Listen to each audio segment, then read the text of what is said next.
बिस्मिल्लाहिर्रहमानिर्रहीम। अस्सलाम वालेकुम।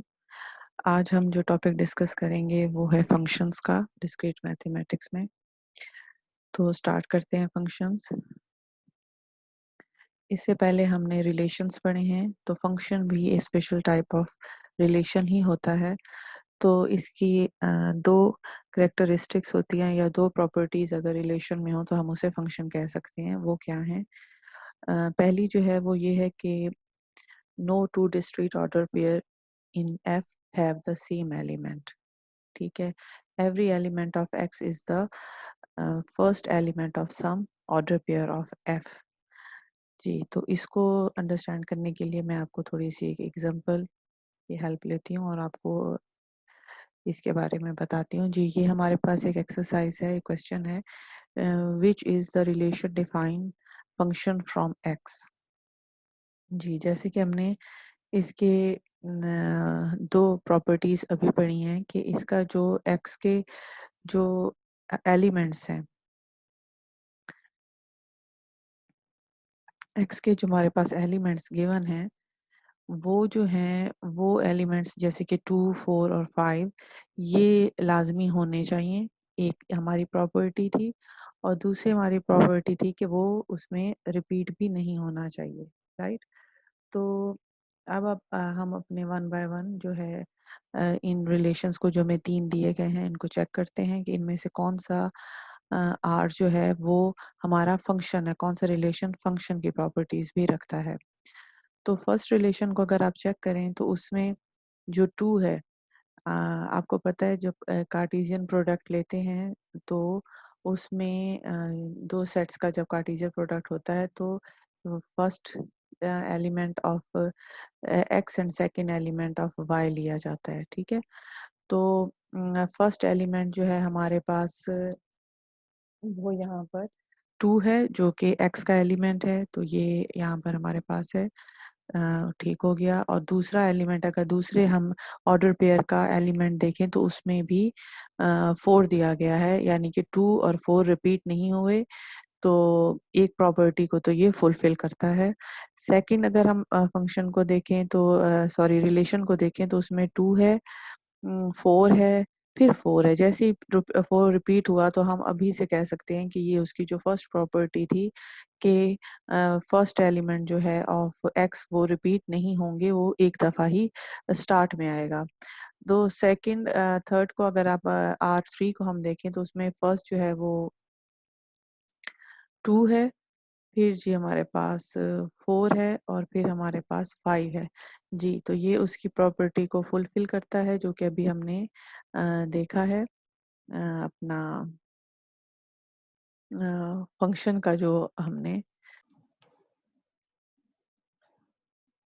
तो फर्स्ट प्रॉपर्टी R3 ने फुलफिल कर दी। मैं फिर से आपको एक दफ़ा वो प्रॉपर्टीज की तरफ लेके चलती हूँ। जो पहली हमारी थी कि no two discrete order pair in F, F mean function have the same first element. किसी भी जो ऑर्डर पेयर्स हमारे पास दिए जाते हैं, जैसे कि हमें फॉर एग्जांपल एक ऑर्डर पेयर दिया गया है, वो है 2 और एक ऑर्डर पेयर। जी, ऑर्डर पेयर में 2 एलिमेंट होते हैं, एक एक्स होता है और एक वाई होता है। तो 2 और 4 दिया गया है।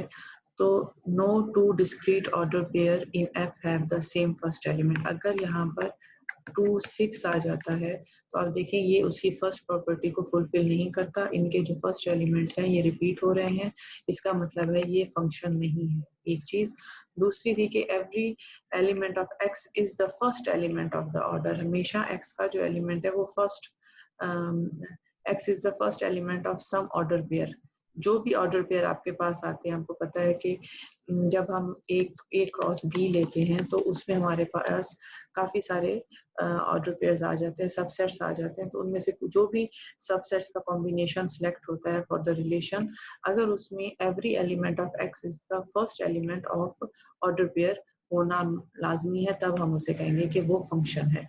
तो यहाँ पर मैं आपको एक की पॉइंट बताती चलूँ कि जितने हमारे एलिमेंट्स होंगे एक्स के, उतने ही हमारे ऑर्डर पेयर एफ फंक्शन में एग्जिस्ट करेंगे। क्लियर? जैसे कि अभी हमने देखा चेक किया तो ये उसकी फर्स्ट प्रॉपर्टी को फुलफिल करता था कि इसमें जो फर्स्ट एलिमेंट था R1 का वो सेपरेट थे।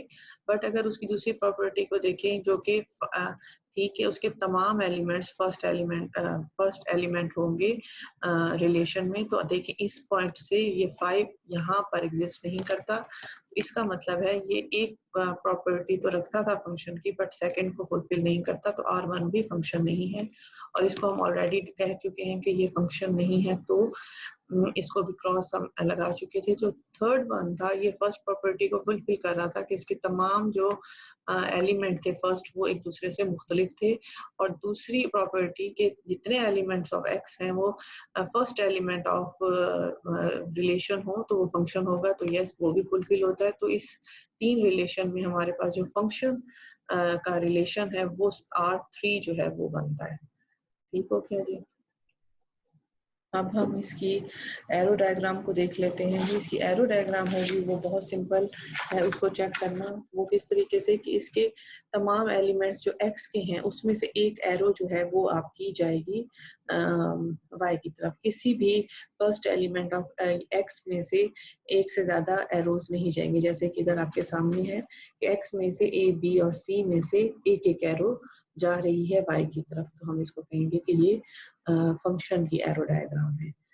इसी तरीके से आपके सामने एक और एग्जांपल है जो कि नॉन फंक्शन की है। नॉन फंक्शन में अगर आप देखें तो जो हमारे पास फर्स्ट एग्जांपल है ए की, जी ए एग्जांपल जो है उसमें आप देखिए तो हमारे पास जो जितने एलिमेंट्स हैं एक्स में 3 एलिमेंट्स हैं, बट हमारे पास जो एरो है 5 से वो वाई की तरफ नहीं जा रहा, तो दूसरी प्रॉपर्टी को ये फुलफिल नहीं करता, तो हम कह सकते हैं कि ये नॉन फंक्शन एरो डायग्राम है।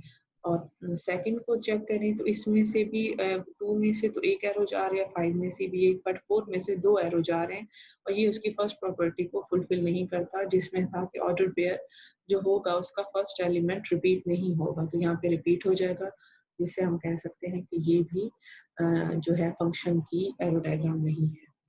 जी, तो दूसरा जो फंक्शंस का हम टॉपिक डिस्कस करने लगे हैं वो है रेंज ऑफ द फंक्शन।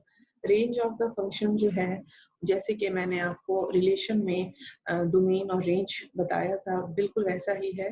तो इधर हम रेंज ऑफ फंक्शन जो है वो डिस्कस कर लेते हैं। तो पहला जो इधर हमें फंक्शन दिया गया है वो आप देखें, एक क्वेश्चन दिया गया है जो एक्सरसाइज में, तो उसमें आपको एक एरो डायग्राम दी गई है और इसमें से कहा गया है कि आप इसकी रेंज फाइंड आउट करें। तो रेंज जो होती है आपको पता है कि डोमेन जो होता है वो उसका जो फर्स्ट एलिमेंट और सेकंड एलिमेंट होती है वो उसकी रेंज कहलाती है। तो रेंज में आप देखें तो 1 और 6 की तरफ एरोज आई हुई हैं, तो हम कह सकते हैं कि जो इसकी रेंज है इस फंक्शन की वो क्या है, वो है जी 1 and 6। ठीक हो गया। अब दूसरे क्वेश्चन में अगर आप देखें तो दूसरे फंक्शन में जो रेंज आ रही है वो आ रही है 6, 2 और 1। ये देखें जी, ये second element this one and this one, तो हम कह सकते हैं जी की जो रेंज है, रेंज ऑफ जी भी आप लिख सकते हैं इधर इसको जी। इधर अगर आप इसको हम रेंज ऑफ जी वो क्या है, वो है पहले हमारे पास 6 है, फिर हमारे पास 2 है और फिर हमारे पास 1 है, राइट। और h जो थर्ड है उसमें फंक्शन दिया गया है h2 इज इक्वल टू 4। तो ये आपने फंक्शन अपने मैथ्स में अपने मैट्रिक में पढ़ा होगा कहीं ना कहीं कि y is equal to f is equal to x। ठीक है जी, x है ये। एक मिनट मैं इसको थोड़ा क्लियर कर दूं ताकि आपको बिल्कुल क्लियरली समझ आ जाए जी।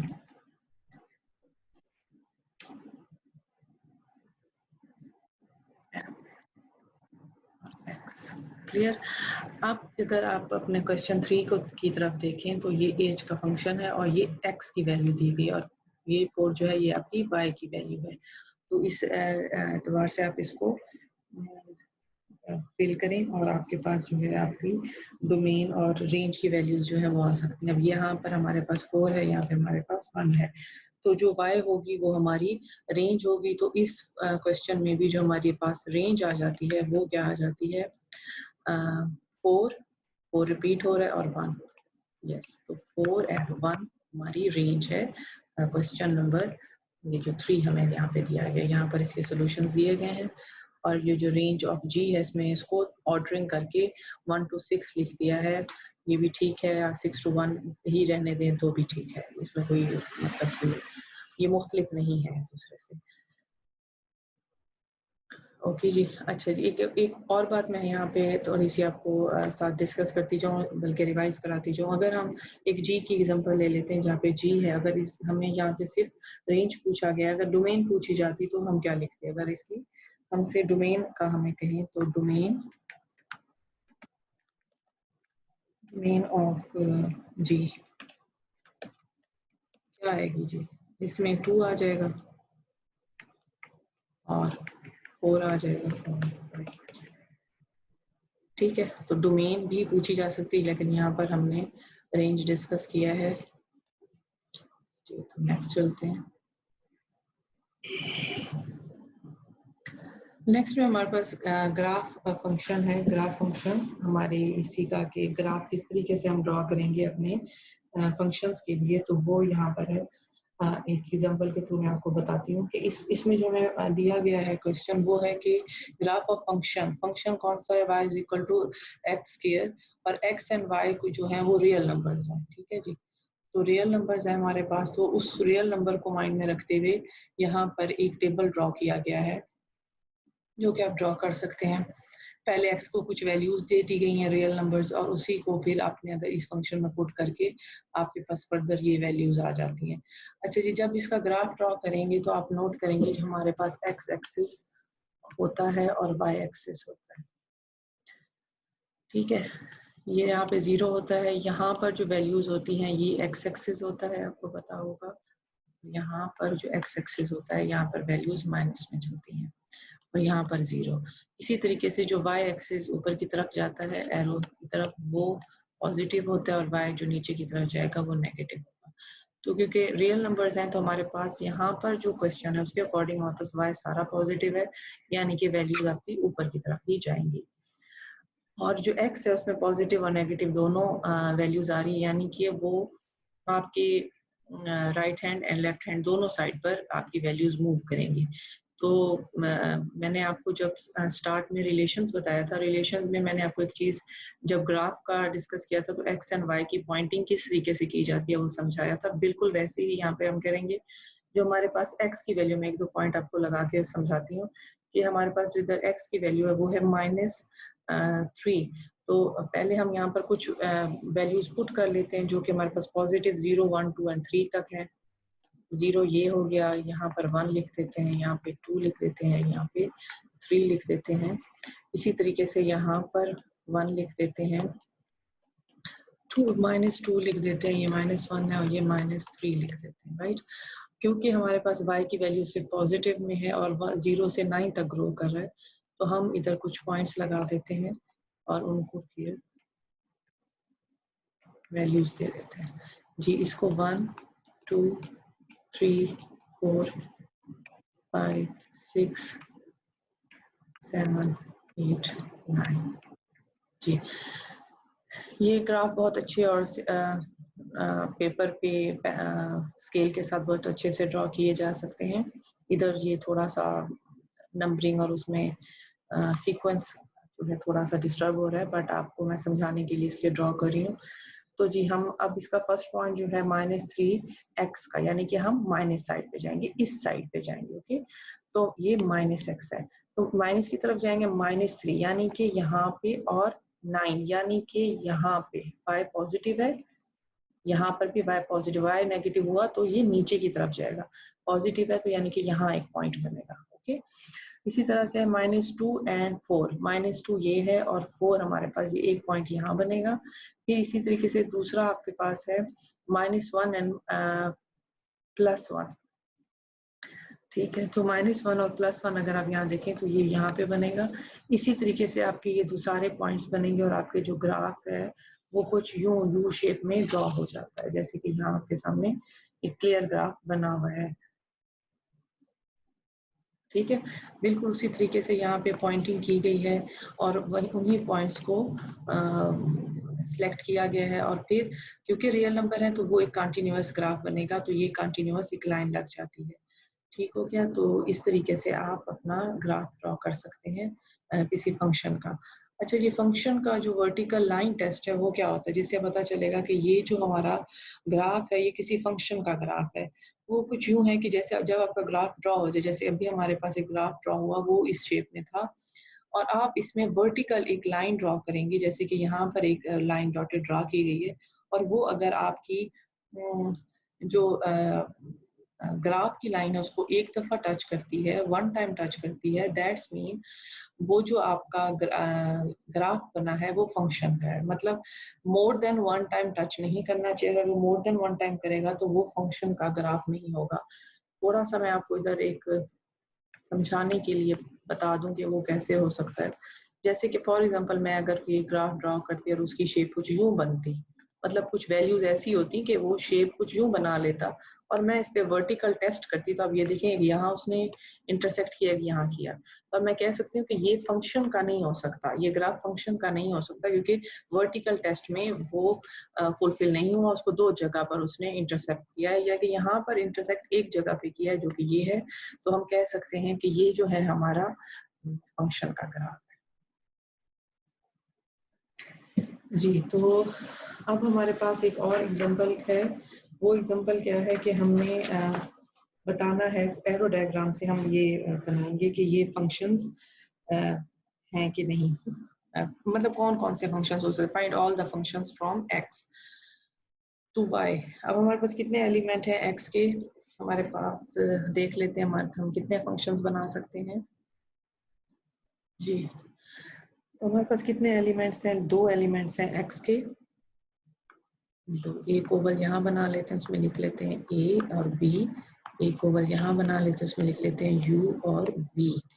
अब जी एक एरो ये सीधी, क्योंकि हमें पता है एक एरो आनी है, तो हमारे एक्स में से एक एरो जाएगी वाई की तरफ, तो एक एक एरो, तो एक ये जी हमारा एक, तो ये रिलेशन बन जाता है।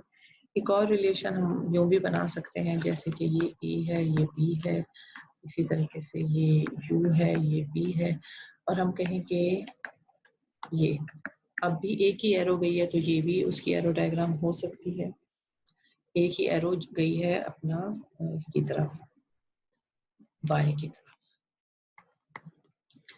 जी और ड्रॉ करते हैं A B, G U and V, एक एरो जा रही है वी की तरफ, वही एरो दूसरी एरो भी इससे निकल के वी की तरफ जा रही है। अब देखें एक्स से हमारे पास दोनों में से एरो भी निकली है और एक एक दफा निकली है, और वाई में हमारे पास एक पॉइंट पे दो दफा है, लेकिन वाई की ऐसी कोई हमने रिक्वायरमेंट नहीं पड़ी थी फंक्शन की प्रॉपर्टीज में, तो ये भी हमारा एक एरो डायग्राम बन जाता है। ठीक है, बी और देख लेते, जैसे हमने अभी यहाँ पे किया है कि एरो हमने v की तरफ दोनों मूव कर दी, वहीं अगर हम दोनों u की तरफ मूव कर दें भी, तो सेम बात यहाँ पर हमारे पास आ जाती है, और ये भी आपकी एक एरो डायग्राम बन जाती है। तो जी ये आपका थोड़ा सा फंक्शन का जो है वो टॉपिक था, हमने डिस्कस कर लिया। मजीद इसकी डिटेल हम डिस्कस करेंगे, आप इसको स्टडी करें इंशाल्लाह। फिर